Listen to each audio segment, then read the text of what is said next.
Hi viewers, welcome to our channel. ప్రస్తుతం మనతో పాటు ప్రముఖ పొలిటికల్ అనలిస్ట్ ఇమ్మంది రామారావు గారు ఉన్నారు. వారితో ఒకసారి మాట్లాడదాం. సార్ నమస్కారం సార్. నమస్తే బాబు. సార్, విజయసాయి రెడ్డి గారు తొందరలో ఒక ఛానల్ ప్రారంభించేందుకు బిజీ అయిపోయారని చెప్పేసి వార్తలు రావడం మనం చూస్తున్నాం సార్. మరి ఇంత తొందరగా ఛానల్ ఎందుకు ప్రారంభించాలని విజయసాయి రెడ్డి గారు అనుకుంటున్నారు? మరి ఛానల్ ఏదైతే ఉందో ఇది ఎవరిని టార్గెట్ చేయడానికి అనేది క్వశ్చన్. కొంతమంది ఏమో ఇది జగన్మోహన్ రెడ్డి గారిని టార్గెట్ చేయడానికి అంటున్నారు. ఎందుకు అనంటే విజయసాయి రెడ్డి గారు వైసీపీ నుంచి బయటకు వచ్చేస్తారు అని వార్తలైతే ప్రచారం ఉన్నాయి. ఈ నేపథ్యంలో తనకంటూ సొంత ఛానల్ ఉంటే అటు జగన్ గారిని టార్గెట్ చేస్తారంటున్నారు. లేదా జగన్ గారిని టార్గెట్ చేయడానికా, లేకుంటే టీడీపీని టార్గెట్ చేయడానికా? అసలు ఎందుకు మీడియా ఛానల్ ప్రారంభించబోతున్నారు విజయసాయి రెడ్డి గారు? మరి ఎప్పుడు ఏర్పాటైతుంది సార్ ఇది? ఒక చిన్న ఎగ్జాంపుల్ చెప్తా. ఓకే.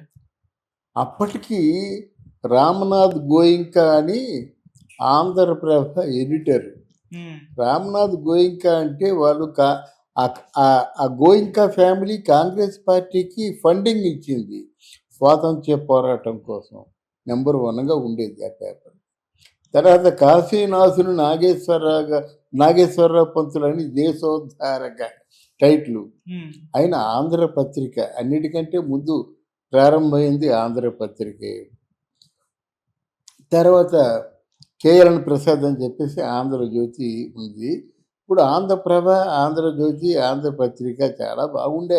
ఆ తర్వాత కమ్యూనిస్ట్ పార్టీ వాళ్ళు విశాలాంధ్ర ఏదో డైలీ పేపర్లో మెయిన్గా ఉన్న పేపర్లు అన్నమాట. తర్వాత ప్రారంభమైన పత్రిక ఇక్కడ ఈనాడు. ఆంధ్రభూమి కూడా అంతకుముందు ప్రారంభమైందో కానీ పెద్ద ప్రాచుర్యంలో లేదు. నేను చెప్పేది అంటే రామోజీరావు గారి మాట చెప్తామాట. అని ఇప్పుడు నడుస్తున్నటువంటి దినపత్రికలన్నిటికి కూడా మీ తాలూకు ఈనాడు పోటీగా నడుస్తుందా అని ఒక ప్రశ్న వేస్తే, లేదండి, నాకు పత్రికా నిర్వహణ అంటే ఇష్టం.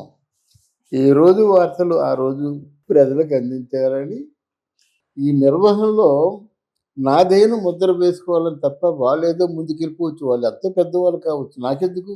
నాకంటే చిన్నవాళ్ళని దృష్టిలో పెట్టుకోను, నాకంటే పెద్దవాళ్ళని దృష్టిలో పెట్టుకోను. ఆ ఈనాడు పేపర్లో నా ముద్ర కావాలి, దానికోసం కానీ నాకు పోటీ లేదని నేను చెప్పాడు. ఎందుకు చెప్తున్నానంటే ఈ మాట, ఇక్కడ ఏవో ఛానల్స్ నడుస్తున్నాయని చెప్పేసి నేను ఒక ఛానల్ పెట్టుకుంటానంటే ఎవడొద్దంటాడండి? నా డబ్బు నేను తగలేసుకుంటాను, ఖర్చు పెట్టుకుంటాను, ఏం చేస్తాను, అది నా ఇష్టం. అయితే ఆ ఛానల్తో పోటీ పడడం నీ సాధ్యం కాదు. దానికి మెన్ కావాలి, ఇంటలెక్చువల్స్ కావాలి, డిసిప్లిన్ కావాలి, బాండింగ్ కావాలి. ఇన్ని కలిసి వస్తేనే అవుతాయి అన్నమాట. అందువల్ల ఏదో ఛానల్స్తో పురుని చూసి నక్క ఏదో చేసుకున్నట్టు ఆ ఛానల్స్తో పోటీ పడతాను, లేకపోతే ఆ ఛానల్ సొంత చూస్తాను అనుకొని ఈ కార్యరంగంలో దిగినట్టయితే అంత చూడలేడు. ఒక్కొక్కసారి బలహీనుడు కూడా బలవంతుడు కొట్టేయగలడు. ఎందుకంటే బలవంతుడికి నేను కొట్టగలనా లేనా, పరుగు పోతుందనే ఆలోచనతో ఉంటాడు. బలహీనుడు ఏంటంటే బాగా పేదరికం, ఎంతకంటే నాకు ఇంకేమి ఎదురొస్తుందని చెప్పి చావు బతుకో తేల్చుకుందాం అంటాడు, వాడిని కొట్టేస్తాడన్నమాట. అలాగుంటుంది. కానీ ఈయన అలా కాదు కదా, కేవలం ఒకరి మీద కక్షతో అని ఛానల్స్ ఉంటే ఏదో మనకి పెద్ద పేరు వచ్చేస్తుందని ఇలా కలలు కానీ ఛానళ్ళు పెట్టడం కరెక్ట్ కాదు. ఒకటి, విజయసాయి రెడ్డికి మన జగన్మోహన్ రెడ్డి గారి వలన ఎంత హైప్ వచ్చిందో అంత పతనం అయిపోయాడు ఈ రోజున.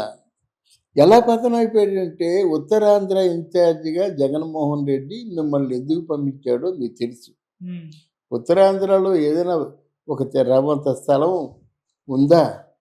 ఎన్ని రిజిస్ట్రేషన్లు జరిగాయో, ఎన్ని అవినీతి కార్యక్రమాలు జరిగాయో, ప్రభుత్వ భవనాల్ని ఎన్ని భవనాల్ని మీరు తాకట్టు పెట్టేశారో ఇవన్నీ జనానికి తెలుసు.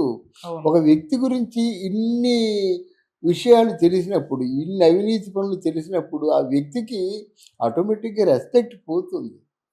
వాళ్ళ మీద రెస్పెక్ట్ మనకు ఉంటే మనం చూసే విధానం వేరుగా ఉంటుంది. ఆ ఛానల్లే చూడరు కొంతమంది, అలాంటి వారు కూడా ఉన్నారు. ఎందుకురా ఇది ఇంత జనాలు మోసం ఇదంతా ప్రజల సంపద కదండి. ఇంత జనాలు మోసం చేసేవాడు ఛానల్ ఏం చెప్తాడు? చూడవు. అవును. అందువల్ల ఆయన ఆలోచించుకోవాలి విజ్ఞతతో. నువ్వు చేసిన పనులన్నీ అవినీతి పనులు చేశావు, ఎవరో లేడీతో అక్రమంగా సంబంధం అడగడితే దాన్ని నువ్వెందుకు రెస్పాన్సిబుల్ అవ్వాలి? వెళ్ళిపోతుంటే ఎన్నో ఎన్నో మురుగుతాయండి. నువ్వెందుకు రెస్పాన్స్ అవ్వాలి? ఉమ్, నీలో ఆ తాలూకు భయం లేకపోతే నువ్వు రెస్పాండ్ అవ్వవు కదా! సంబంధిత మీరిద్దరూ కలిసి 2016 నుంచి కలిసి మీరు చేసినటువంటి కార్యక్రమాలు రికార్డు సాక్షిగా ఉన్నాయి. వాటి సమాధానం చెప్పండి. అసలు మనం కూడా మీ ఇద్దరి మధ్య ఏముంది అని అడగడం, వాళ్ళేమో సుప్రీంకోర్టు వాళ్ళేమో అనుమతి ఇచ్చారు. నచ్చిన వాళ్ళతో వెళ్తే ఇంకేమిటి తప్పని అనడం అది మీనింగ్‌లెస్. అవును. అది మీనింగ్‌లెస్. కానీ నువ్వు ఒక అసిస్టెంట్ కమిషనర్‌గా ఉంటుండగా మరి దేవాలయాలకు ఇచ్చినటువంటి భూములు వాటినంటే మాన్యాల మాట. సింహాచలం దేవస్థానానికి విజయనగర మహారాజు గారు ఆయన ధర్మకర్త. ఆనంద్ గజపతి తర్వాత ధర్మకర్త, ఇప్పుడు అశోక్ గజపతి. ఒక్క విషయం చెప్తాను. అంటే వాళ్ళ తాలూకు అధీనంలో 108 దేవాలయాలు ఉన్నాయి. 108 దేవాలయాలకు కూడా కొన్ని వందల వేల ఎకరాలు ఇచ్చేశారు. అవి ఇచ్చేయగా మిగిలిన దాని కోట మాత్రమే అలాగ ఉన్నాడన్నమాట.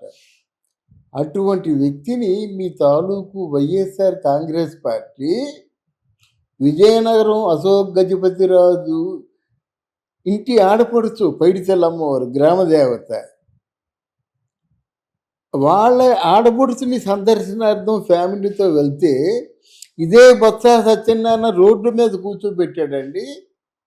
అప్పుడు మీరు అందరూ ఏమైపోయారు? ఒకటి. రెండోది ఏంటంటే ఇక్కడ విజయనగరం మహారాజు కోట ఉంటుంది. మీరు చూసారు ఉండేది చాలా పెద్ద కోట అన్నమాట. కొన్ని వందల ఎకరాల్లో కోట ఉంటుంది. ఆ కోట ఉంటే ఆ కోటకి వాళ్ళ అన్నయ్య తాలూకు రెండో భార్యకి పుట్టిన ఆవిడని ఎక్కడి నుంచో వెతుక్కొని తీసుకొచ్చి ఆ కోటకి వారసురాల్ని చేశారు వైఎస్ఆర్ పార్టీ. తన కోటలకు తను వెళ్ళకుండా నిర్బంధించడం ఎంత అన్యాయం అండి. తర్వాత రాజుగారు నేను మాట్లాడాను ఆయనతో విజయనగరం తర్వాత రాజుగారు కోర్టులో గెలుచుకున్నారు. ఆయన నిజ నిర్ధారణ జరిగిందన్నమాట. మరి ఇన్ని మీరు చేసిన తర్వాత ఇన్ని మచ్చలు ఇన్ని మహిళలు మీ మీద ఉన్న తర్వాత మీరు ఎలాగ నిర్వహిస్తారో ఆలోచించండి. ఇకపోతే జగన్మోహన్ రెడ్డి మీ మీద ఎలా కోపం ఉంటుంది? తప్పకుండా కోపం ఉంటుంది. ఆయన ఎందుకంటే ఆయన చెడిపోయినప్పుడు కూడా చెడగొట్టారు, నన్ను మిస్కమ్యూనికేషన్ చేశారనే భావన మీతో చెప్పకపోయినా ఉంటుంది. ఒకవేళ ఆ భావనే లేకపోతే నిజంగా సాక్షి ఛానల్ మొత్తం కరపత్రంలాగా ఉదయం నుంచి సాయంత్రం వరకు అదే ఊదరగొట్టేదన్నమాట. జర్నలిస్టులు తలుచుకుంటే ఎంతసేపు అండి. అప్పుడు విజయసాయి రెడ్డిలో ఉన్న మంచితనాన్ని ఆవిడ కూతురులాగే చూసుకున్నట్టుగా ఎంతో 1,00,000 మంది సాక్ష్యం చెప్పేస్తారు డబ్బులు పారేస్తే. ఇట్లాంటి ఏర్పాటు జరిగేది. కానీ ఇట్లాంటి ఏర్పాటు చేయకుండా మౌనంగా ఉన్నాడంటే కేవలం పక్కన పెట్టుకున్నాడు. అంతకంటే పెద్ద మనిషి ఉమ్మారెడ్డి వెంకటేశ్వర్లు ఆయన్ని పెట్టుకున్నాడు. లీడర్స్ని పెట్టుకున్నాడు. కాంగ్రెస్ వాళ్ళని పిలిచారు. అక్కడ వాళ్ళకి కూడా అక్షంతలు పడ్డాయి. కాంగ్రెస్ అఖిలేష్ యాదవ్ కొంతమంది వచ్చారు ఎంపీలు. అక్కడ ఖర్గే వాళ్ళు కూడా తిట్టాడు. మీరు ఎందుకు వెళ్ళాలి జంతర్ మంతర్కి? ఆయన పక్కన మీరు ఎందుకు కూర్చోవాలి? ఆయన వైఆర్ఎస్ పార్టీ, మీరు కాంగ్రెస్ పార్టీ పరువు తీస్తున్నారా అని అడిగింది ఈయన్ని కాదు, వాళ్ళని అడిగాడు.